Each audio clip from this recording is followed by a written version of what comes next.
got to be around here somewhere. He wouldn't leave this house. I don't know what to think anymore. You run into that detective fella? Who is he? Can he be trusted? I think he one of the good guys. Well, you know, like us. Will he be all right with her coming? Praise the mother. He don't need to know about all that. Just help the job. Just calm down.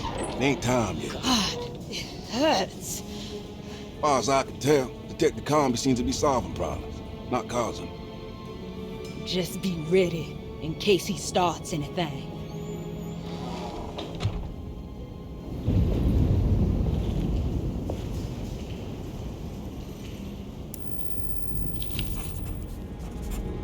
The two orderlies still hadn't found Jeremy. Carnby figured this was good news. Emily had reminded him about some strange deaths at Deseto, and Carnby wasn't sure who he could trust.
What was that?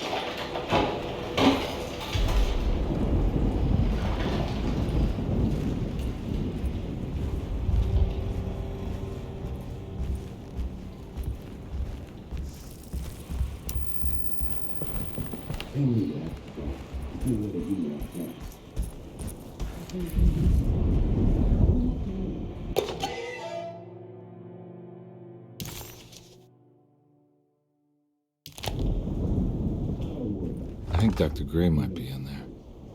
Perfect time to snoop around his office, then.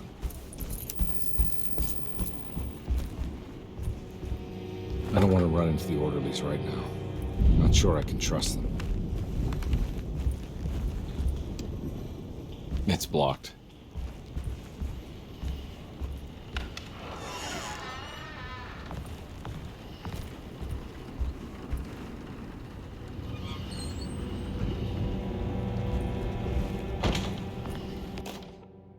Lunacy and the Astarte Artist Colony, a monograph by Yael Klein. In early 1909, the old Derceto plantation outside of New Orleans was turned into an artist's colony. 3 famous European artists rented the house and the surrounding land from the owner, the Ledoux family. The colony was chiefly run by Sebastian Cortez, who was playfully dubbed the captain by his collaborators, William Arges and Heinrich Kassel. The colony existed for 6 years, until one day all 12 members disappeared without a trace. It is widely believed that their disappearance is connected to the disastrous hurricane that passed through on September 29, 1915, but nothing truly supports this claim. What is known is their frequent participation in New Orleans nightlife, their love for hosting parties, and their elaborate contributions to the Mardi Gras parades as the Pirates of Pontchartrain. Accounts of their lifestyle can be found in almost every gossip column. It can effectively be summed up as carefree and bohemian.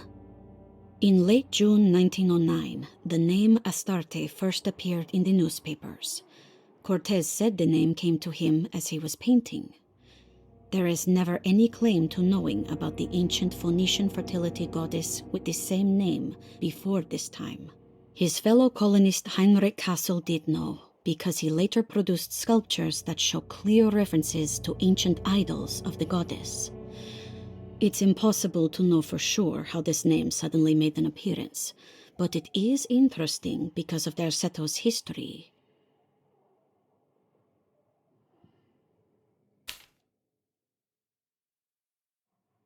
Even the name Derceto is the Greek name of a Syrian fertility goddess. In the case of naming the plantation, Derceto was certainly not an accident. We know that Elijah Pickford intended to build a temple for his cult, for he had distributed pamphlets 2 years prior to the purchase of the land, advertising his intentions. His followers were estimated to be almost 100 men and women, mostly sailors, Maroons, and Cajuns, when the plantation was built. To outsiders, Derceto registered as an ordinary slave plantation, which enabled Pickford and his flock to remain hidden for decades. The official story is that the cult lasted until 1862, when the Union Army came and burned down the plantation and scattered all who lived there. Following the Civil War, new people started to congregate in the ruins of Derceto to invent a new fertility goddess, the Shub-Niggurath. As much as Derceto is a particular name to have heard of, it's not entirely uncommon among the learned. Astarte is equally known and could have been subconsciously chosen by well-read artists. Shub-Niggurath is, on the other hand, very uncommon. Almost impossible that anyone in Louisiana would have heard that name. The name is referenced only in rare books like Unaussprechlichen Kulten and the Necronomicon, and is believed to be a bastardization of Arabic words meaning pertaining to the dark young. The few paragraphs printed on the goddess are so upsetting that no one in their right mind would want to build a religion resting on such qualities. The Shub-Niggurath cult was hard to get rid of, but it is believed that despite the police jailing and killing several cultists over the years, the main culprit in the cult's demise is the cult itself, which seems to line up with every instance of cult activity on Derceto's grounds. When Captain J.W. Norton of the Union Army arrived, he described the people at Derceto as malnourished and maniacal. As much as the army tried to save them, they fought back with fervor, as if nothing was going to stop them from slowly destroying themselves. While the disappearance of the Astarte artist colony remains a mystery, the recurring motif seems to suggest that their fate involved lunacy and a hunger for self-sacrifice to that fertility goddess with 1,000 names.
key.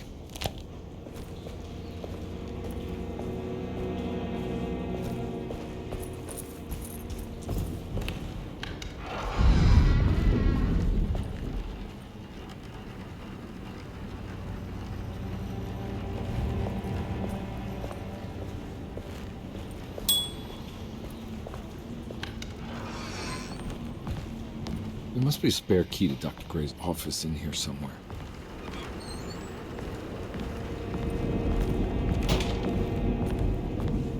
I don't have the combination for this. But maybe Jeremy did.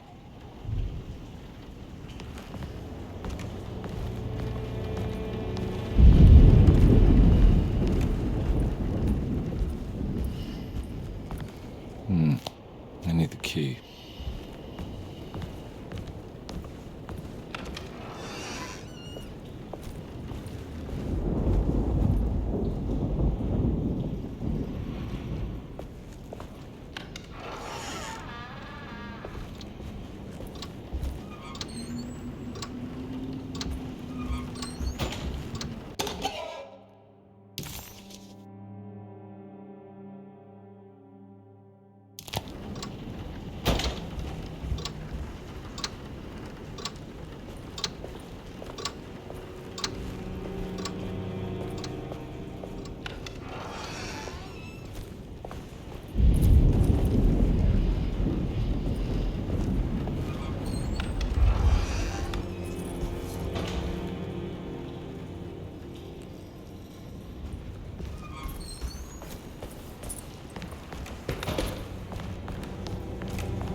Detective Carnby, I'm terribly sorry that my niece has pulled you into this mess. Please, with all my blessings, take her away from this cursed place. I have destroyed that eater of worlds and locked it away in the attic and retreated to a place of hiding. Tell Emily I'm safe. Tell her all the lies you can think of to make her listen. Take her back to New Orleans. Sincerely, Jeremy.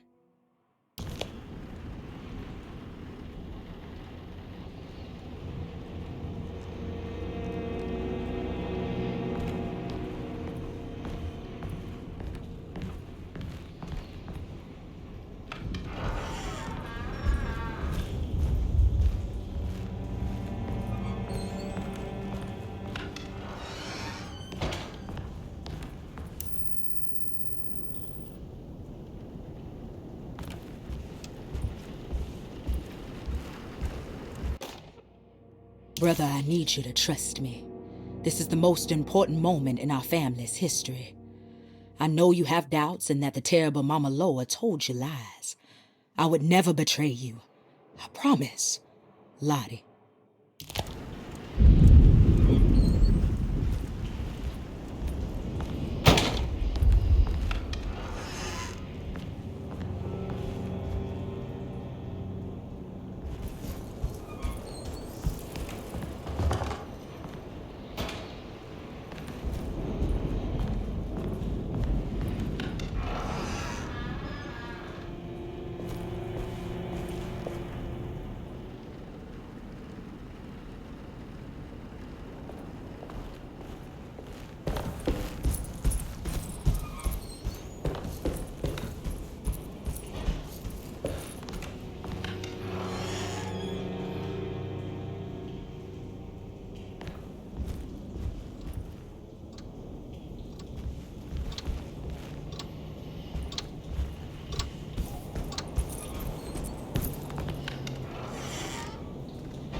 Detective Carnby. Good to see you again. Solved your case yet? I'm trying. Hey, Grace, you okay? Oh, she is just peachy, Detective. Are you looking forward to the Feast of St. John, Grace? I can't wait. Kids, ain't they great? What exactly are you planning for tonight? Oh, not much. We eat, we drink, we pay tribute to the wishing tree in the conservatory. The usual. Then why all the excitement? There is just something about tonight, something that's different. I think we all feel it. Besides, we got ourselves some new words for the prayer thanks to your buddy Jeremy. She'll come and turn the world inside out, and things will begin again. That sounds strangely threatening. You should come. Oh, God damn it, Grace. Stay put for once.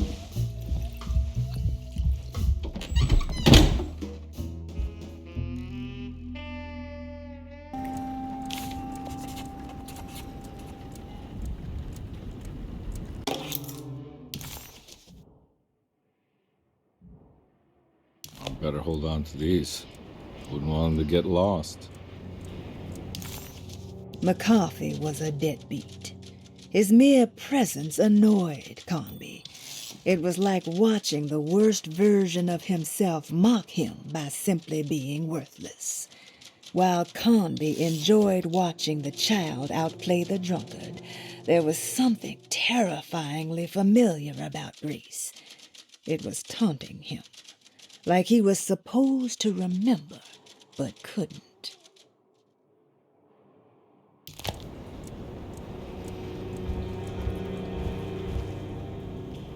There's something missing.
Jeremy knew that the only one who could help him now was the guest in room number 3.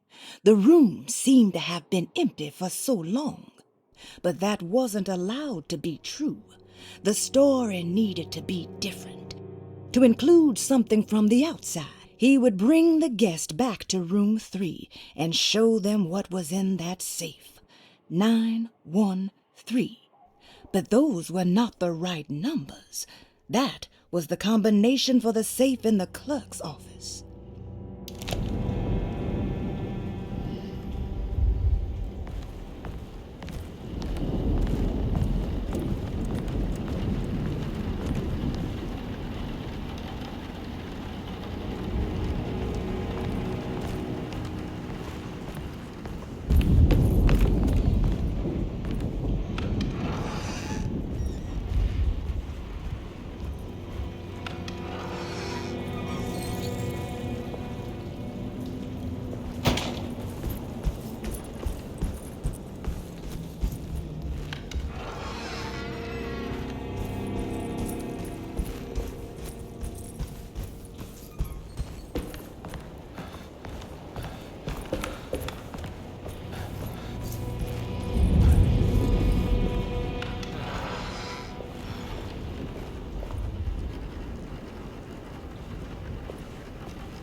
worked.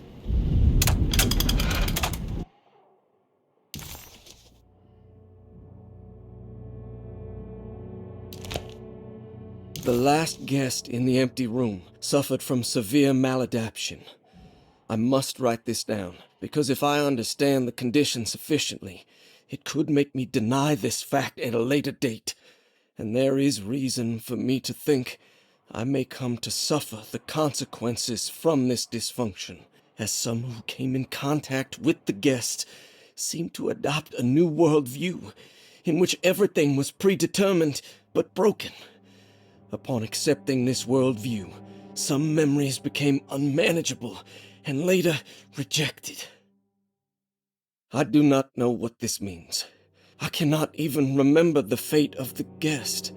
I think they were simply misplaced one day and forgotten.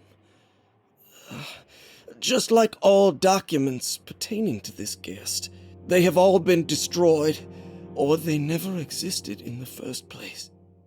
Who wrote this? There has never been a guest in the empty room.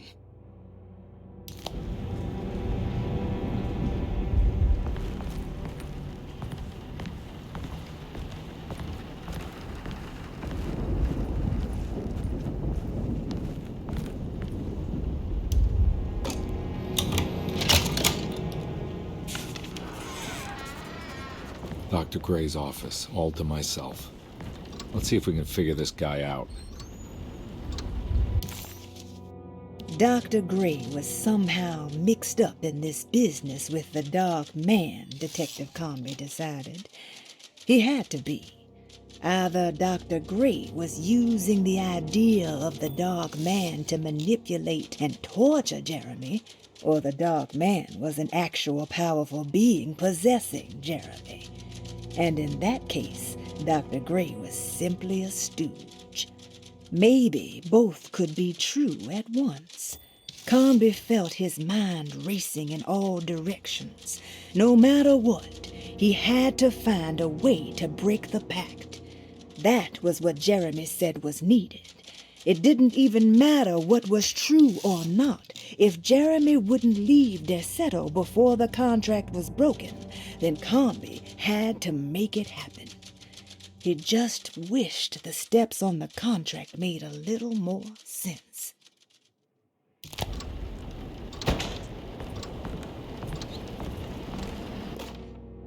I have finished tidying up Miss Beauregard's belongings. I will leave it to you to contact her agent and have them collect her things. I found one of Grace's drawings she might want back, along with this key in her room, which I believe you've been looking for. Mrs. Thompson.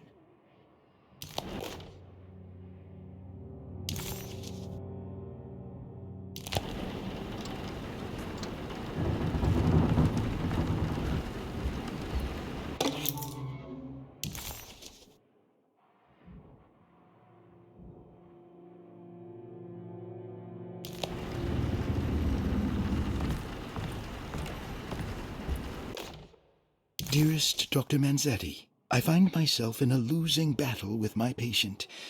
As I've disclosed in my previous letter, his delusions have him completely captured. It's bad enough that he is torturing himself with paranoia, but his madness turns out to be quite persuasive to others, effectively laying the ground for mass delusion. I am writing to you in hope that you can give me some guidance.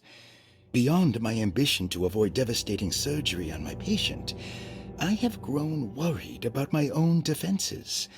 The words of my patient are deranged, yet they often resonate with something primitive within me. I have tried photographing his brain with X-rays. It was surprisingly difficult to get good results. Dark blotches on the plates kept obscuring all details.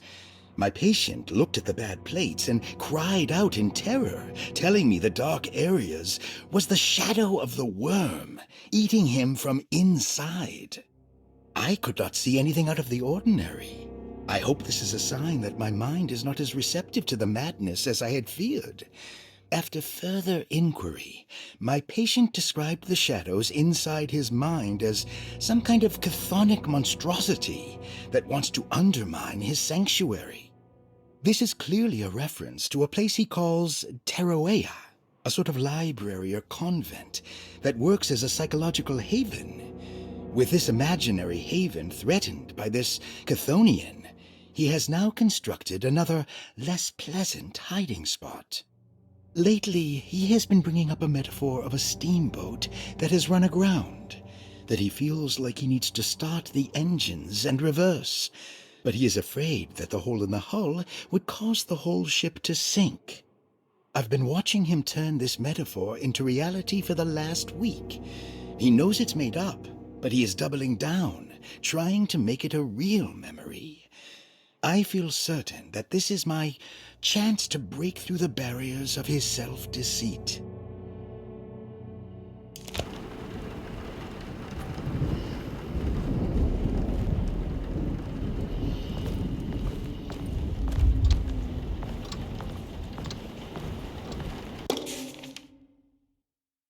This is where McCarthy has hidden my favorite young. It's very important.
No.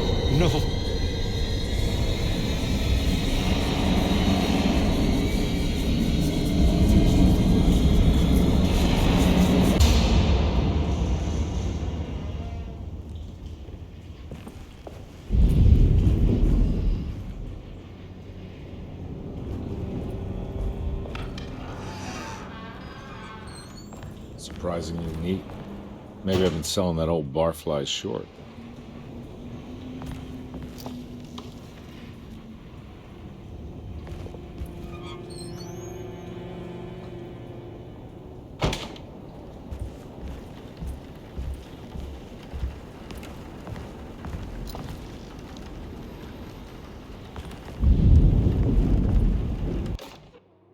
Sometimes I think this place makes me worse.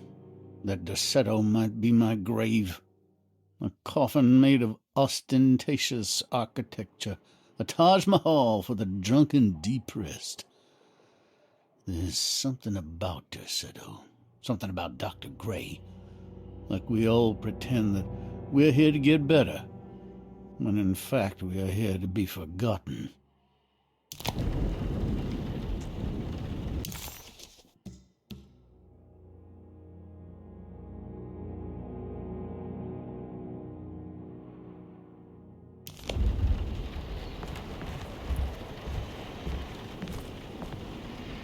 Looks like McCarthy has something hidden inside.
I can't take this much more.